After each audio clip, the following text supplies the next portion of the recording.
Allez, vas-y. Je t'en prie, 30 secondes. C'est toujours comme ça. J'ai compris. waaye si duñ leen woowee encore ci man maay wax ñoom MD. Alors justement la façon de faire la politique ici au Sénégal suñ ko doon analyser lan lañ ci mën a jàpp tey avec ces acteurs politiques peut-être xasante bi waxante lu ñaaw lan lañ ci mën a jàpp Abba et qu'est-ce qu'il faudrait qu'on change aujourd'hui pour raffermir un peu les liens. ne ça peut aller de mal en pis parce que tey bokk na ci suñu défi démocratie moderne yëpp mooy les flux d'information. Aujourd'hui on est à l'ère des réseaux, on est à l'ère de la transparence absolue. Comme dirait on a l'intimité du poisson rouge quoi. Tout ça c'est moo tax ku yaakaar ni mën nga nax nit ñi wala mën nga manipuler wala nga nëbbale tu te trompes. Et aujourd'hui par la grâce de Dieu dans ce pays-là on a des exemples. wax na ko léegi Khalifa Sall a su s'ériger en exemple. Moi je veux dire que ñun en interne à Taxawu Sénégal mais ça a été un vrai débat pourquoi mu koy recevoir les gens l'ont attaqué vertement fan la mujjee xanaa man maa dee la xanaa sama yaay moo dee man la ñuy jaale mais ça veut dire que y a des gens qui n'étaient pas d'accord parce que ils portent en eux l'acte de Macky Sall qui était injustifié. Qu'est-ce que Khalifa Sall dañ ko accusé de détournement dañuy fu ne ak fi mu tolloon ci àdduna boo ma ci Sénégal ci àdduna lan moo doon ak def ko liberté provisoire wala trouver un système qui évite la prison. Pourquoi tout le temps la prison? Mais humiliation boo gis day def bàyyi ay stigmates. Cette chasse à l'homme là qu'on mène contre Ousmane Sonko est indigne de ce pays là. Ousmane Sonko ku mu rey ku mu sàcc comment on peut justifier tey le comportement d'un maître El Hadji Diouf ma ne quand El Hadji Diouf parle j'ai envie de me boucher les oreilles c'est de la haine. kon il faut le comprendre El Hadji Diouf dafa bëgg a nekk député. nekku fi non man je suis pas hypocrite. El Hadji Diouf est simplement député. non fii kenn ñëw fi kenn. mais Sonko mi nga wax ba léegi ñëw fi. Sonko mi nga wax ba léegi ñëw fi. Sëñ Saliou. El Hadji Diouf on n'a pas dit de mal sur lui.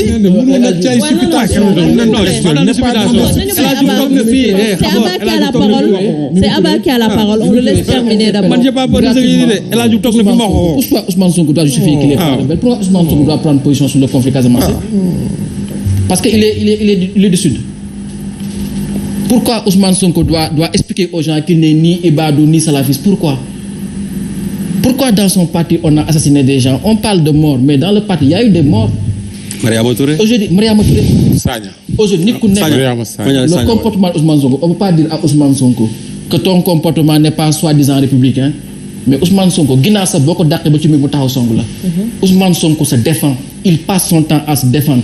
Depuis qu'il est en politique, il se défend. Mais il arrive au moment où il faut qu'on lui rende justice et qu'on arrête cette chasse à l'homme là. Et ça kenn ku nekk ci ñun war na ko intégrer. On se plaint souvent que parti politique yi léegi amatuñu formation. Xanaa ñoom Cheikh Omar def multitude de formations yooyu. Aujourd'hui dans ce pays-là pour moi je suis convaincu que bu ñu soxlaa exemple am nañ ko. Mais le grand problème qui se pose aujourd'hui c'est la pratique politique bi fi Macky Sall indi. Et aujourd'hui une coalition comme Yewwi Askan Wi qui regroupe des générations différentes, un Khalifa Sall, un Habib Sy, un Aïda Mbodj, à côté des jeunes comme Déthié Fall, comme Ousmane Sonko, pour moi est une chance pour ce pays-là. Parce que c'est des gens qui savent pourquoi ils sont ensemble et qu'est-ce qu'on doit changer dans ce pays-là. Ce pays-là soxlawuñu ay sat yu bees de soxlawuñu un train à 1000 milliards. Aujourd'hui xoolal la profondeur de la revendication des enseignants.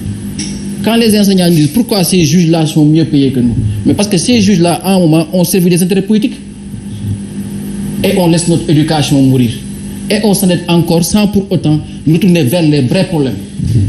Le président Macky Sall a battu campagne ici en disant aux Sénégalais qu'on a atteint l'autosuffisance alimentaire. On se rend compte que c'était pas vrai. Donc sur les vrais problèmes qui interpellent notre pays, on n'est pas capable d'avancer.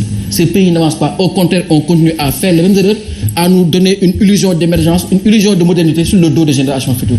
Ce sont ces injustices-là, cette fracture sociale-là qui changent la société. Et quand la société change, ça impacte la politique. Surtout qu'aujourd'hui, n'oubliez pas qu'on est dans un pays où n'importe qui peut donner son avis.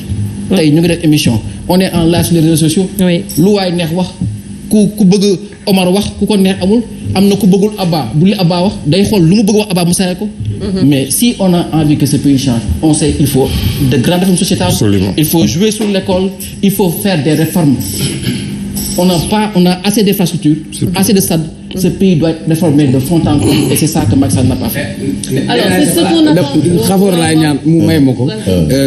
parce que soo dégloo Ababacar mu wax à l'image du parti socialiste de Pape Babacar Mbaye Khalifa Sall parce que ils ont été formés ñu defar leen ñoom depuis pionnier am seen institution am ay école de parti xafoor su waxee science politique et cetera il a été quand même le responsable des cadres même du PDS lii indi loolu nag mooy débat politique bi dafa dem ba niveau bi wàcc on nous sert un débat de mœurs c'est des attaques de personnes alors que par essence politique li mu waroon indi mooy ñu apporter ay solutions ci suñu ay problèmes yan jafe-jafe la ñu am ñu mën ko tenir en compte mën ko jël mais bu ñu demee ba débat bi yëpp ci lu mu tourner regarde même ci élection yëpp on parle pas de programme on parle pas de projet ku nekk yow problématique solution yi nga war a indi xëppante la c'est de la violence verbale c'est de la violence physique parce que tout simplement dem nañ ba l'esprit même démocratique c'est-à-dire